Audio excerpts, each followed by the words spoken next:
너무 좀 뜬구름 잡는 이런 너무 청사진만 그린 거 아닌가라는 생각이 저는 듭니다. 대한민국 경제 상황이 지금 태풍 앞에 촛불 같은 상황이다 보니까 굉장히 위험한 상황이다 보니까 무슨 부동산 시장의 반등이 시작된다라고 생각하시는 거는 정말 이거는 어불성설이죠. 절대 호재로 받아들이시면 안 돼요.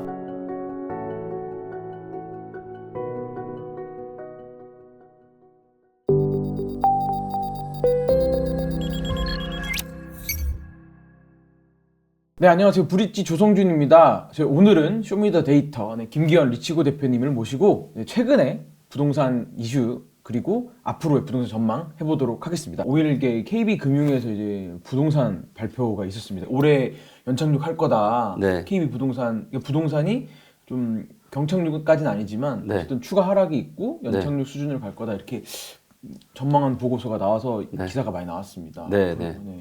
근데 이제 많은 분들이 이제 사실 작년에도 뭐 이런 보고서들은 매년 또 나오잖아요. 그렇죠. 네. 올해도 지금 제가 기억하기로는 한 5% 정도 하락 요 정도 얘기했던 것 같은데 작년에 이제 실거래가만 22% 정도 떨어졌잖아요. 그렇죠. 호가 데이터를 보게 되면 반등을 하고 있는데 저는 올해도 최소한 10% 이상은 저는 떨어질 거라고 보고 있어요. 그러니까 여러분들이 이제 이 통계 기준에 대해서 정확히 좀 아셔야 되는 게 뭐냐면 KB부동산 통계 데이터는 이제 공인중개사분들이 이제 호가 위주로 입력한 거를 집계를 하다 보니까 네. 이제 좀 하락기가 이미 한국 부동산원 데이터를 보면은 이제 22년 1월 달부터 이미 하락이 시작이 됐어요. 네. 아주 미약하지만 KB부동산 통계는 여전히 상승한 걸로 나오고 22년 중순 지나서야 이제 하락기 시작이 된 걸로 그렇게 보이고 있어요. 이제 요게 이제 KB 부동산 주간 통계 데이터예요. 네. 언제까지 오른 걸로 나왔냐면 이제 22년 6월 달까지 상승한 걸로 나와요. 그리고 이제 최근 이제 하락폭이 조금 줄었죠.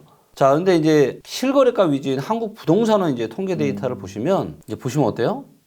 이미 이제 연초부터 하락이 시작이 됐죠. 그리고 이제 보시면 지금까지 기준으로 매매가가 한 10%, 전세가가 한 16% 정도 떨어진 걸로 나오거든요. 네. 일기 신도시 특별법이 이제 정부에서 공식적으로 발표를 했습니다. 그때 당시 기사가 나오자마자 네. 일기 신도시 문의가 늘어났다. 뭐 네. 이런 기사 나왔고요. 데이터로 볼 때 일기 신도시 쪽 뭐 변동이 좀 있었나요? 자, 이제 보시면 이제 우리가 뭐 일기 신도시라고 얘기하는 지역의 대표적인 지역이 분당이죠. 네, 분당이죠.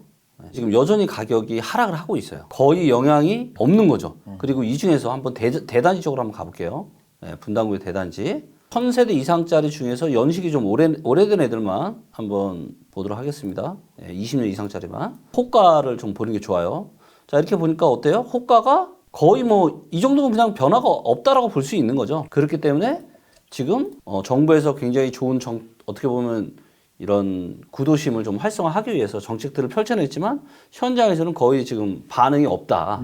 이렇게 정리를 좀 해볼 수 있을 것 같고요. 왜 정부가 이제 이런 정책들을 펼쳐냈는지에 대한 좀 이해를 좀 하실 필요가 있는데, 자, 이게 이제 보시면 경기도의 이제 아파트 노후도입니다. 네. 자, 이제 보시는 것처럼 원의 크기는 아파트 개수의 크기라고 제가 말씀드렸고요.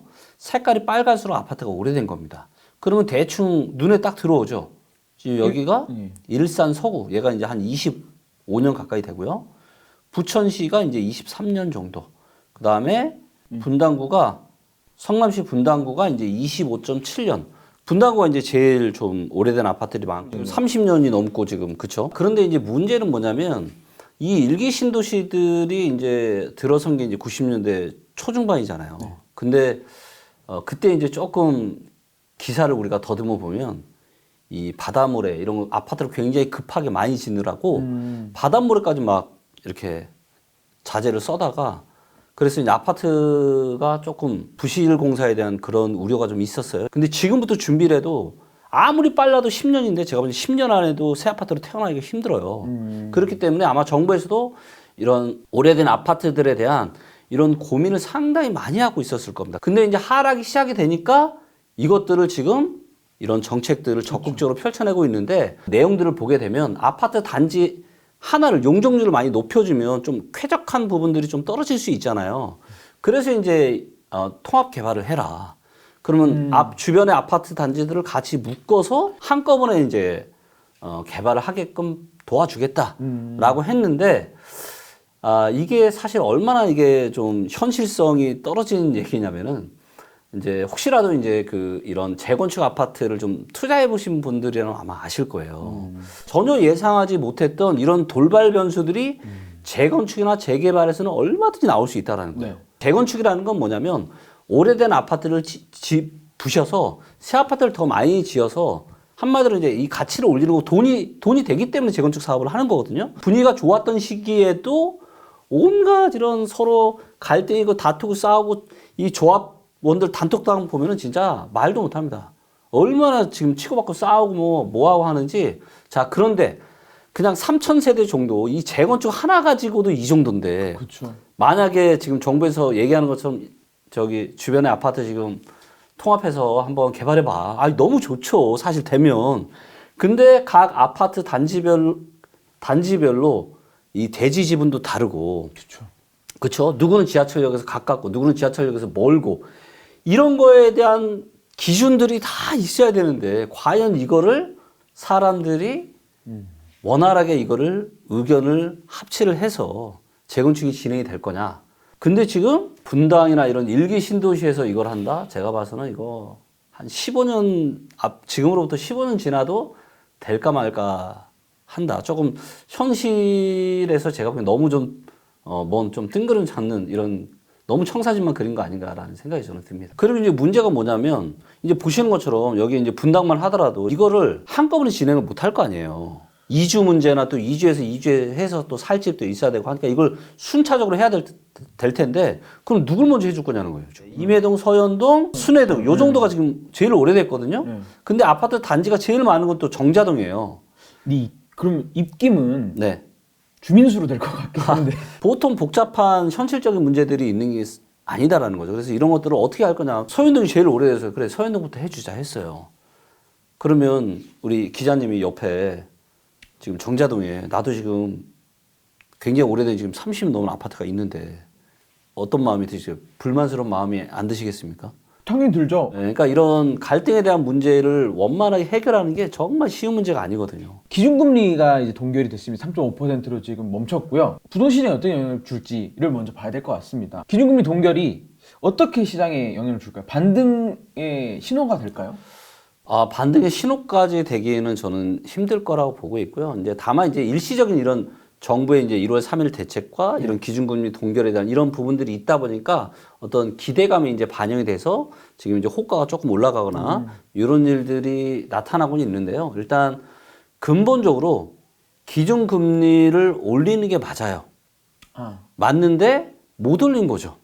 그렇죠. 왜냐하면 지금 대한민국 경제 상황이 지금 태풍 앞에 촛불 같은 상황이다 보니까 굉장히 위험한 상황이다 보니까 금리를 올리지를 못한 겁니다. 네. 근데 이제 문제는 뭐냐면 미국은 어때요? 원래는 불과 한 달 전쯤만 해도 5% 초반에서 멈출 거다고 했는데 이제는 5.5는 뭐 당연하게 보는 그런 상황이고 이게 뭐 6.6% 심지어는 6.5%까지도 이야기가 나오고 있어요. 그렇습니다. 미국의 기준금리는 현재 수준보다 더 올라갈 것이 확실히 됩니다. 만약 한국이 계속 금리를 멈춘다. 기준금리 차이가 벌어진다. 한국은 멈추고 그렇게 되면은 점점점 한국 동보다는 달러를 선호하는 현상이 강하게 될 거고 이게 또다시 한국에 상당한 경제 충격을 불러올 수가 있어요. 네, 그렇기 때문에 미국이 이렇게 계속 올리면 한국도 굉장히 조심해서 조금씩 올리거나 아니면 최단에서 멈추게 될 텐데 지금 상황은 진짜 어쩔 수 없이 지금 금리를 더 올렸다간 지금 경제가 더 파탄나게 생겼기 때문에 한미 간의 금리 차이가 벌어지는 것보다는 이거를 막는 게 더 중요하다고 생각해서 일단은 멈춘 건데 이것 때문에 무슨 부동산 시장에 반등이 시작된다라고 생각하시는 거는 정말 이거는 어불성설이죠. 어불성설이다. 대표님께서 말씀하신 포인트도 얘기를 들어보니까 지금 한국은행한테 있어서는 집값 문제가 중요한 게 아니고 경기 자체가 문제가 중요한 거다 이렇게 보여지는데 이 부분에 대해서 좀 동의를 하실까요? 네. 저는 이제 동의하고요. 또 금리보다는 저는 이제 공급이 있지만 사실 수요 사이드 또 저는 생각을 좀 많이 해야 된다고 보는데 수요라는 거는 뭐냐면 결국은 우리들 호주머니 사정이에요. 기준금리가 올라가지 않고 멈췄어요. 네. 자, 그런다라고 내 대출 이자가 줄어드나요? 그렇지 아니죠. 않죠. 이미 이제 이전보다 많이 올라왔죠. 이자 부담은. 자, 그리고 이거 빼고 그러면 이제 내 실생활에서 쓰는 이제 뭐 우리가 먹는 거, 입는 거, 그냥 우리 실생활 이런 물품들이 어떻게 됐죠? 다 올랐죠. 그 다음에 전기료, 가스요금, 그 다음에 지하철, 뭐 택시, 뭐 안 오른 걸 찾기가 힘들 정도로 다 올랐어요. 그러면 그 얘기는 뭐예요? 우리들 호주머니 사정이 너무 빠듯하죠. 실제로 그런 것들이 느껴지잖아요. 그렇기 때문에 지금으로서는 아파트 가격은 좀 어정쩡하게 지금 뭔가 메리트를 느끼기에는 어정쩡하게 떨어진 상황이고 우리들의 호주머니 사정은 전혀 개선된 게 없기 때문에 당장은 어떤 부동산 시장의 반등을 우리가 이야기하는 것은 굉장히 이제 섣부른 저는 판단이라고 생각합니다. 미국이나 한국이 만약 기준금리를 인하를 한다라는 건 뭐냐면 절대 호재로 받아들이시면 안 돼요. 아, 네. 그러니까 이거는 뭐냐면 금리 인하를 할 수밖에 없을 만큼 상황이 굉장히 심각한 겁니다. 네. 그래서 이 바닥 부근이 올 거잖아요. 이때가 그리고 이럴 때 그리고 유동성까지 푼다. 그러면 이제 그때는 진짜 엄청난 기회가 될 수 있죠.